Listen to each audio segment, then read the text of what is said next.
Presented by Riya Recording Studio, Khagariya.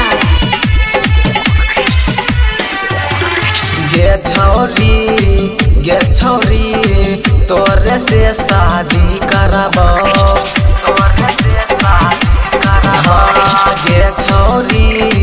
गे छौरी तोरे से शादी करबो तोहर भाई बाप जे अइतो ओकरा से नहीं डरबो गे छौरी तोरे से शादी करबो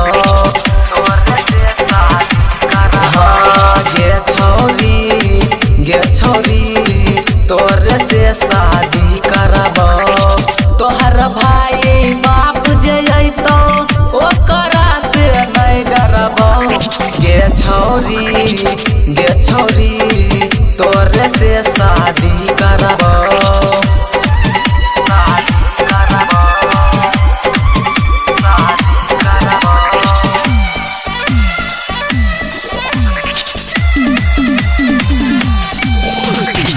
तोहर बाप जइए तो गे छौरी गोली ओकरो मार देबो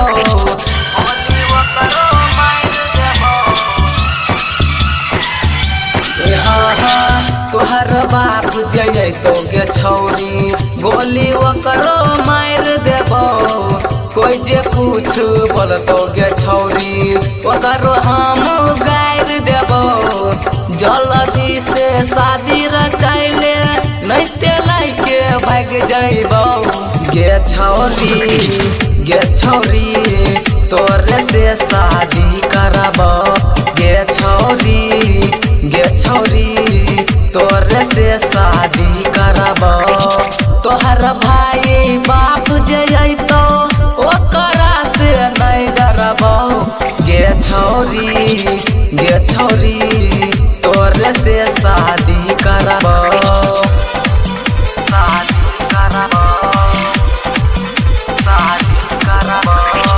दोसरा से शादी जे करबी मुर्री तोहर मचार देबो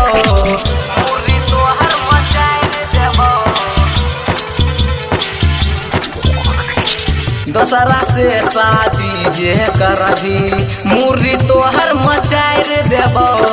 राइटर नीतीश के संग जल्दी भाग जो नहीं ते हमें गायर देबो छौरासियों के संगे भाग जो नहीं ते देह साइर देबो गे छौरी तोरे से शादी करबो गे छौरी तोरे से शादी करबो तोहर भाई बाप जे अइतो ओकरा से नहीं डरबो गे छौरी तोरे से शादी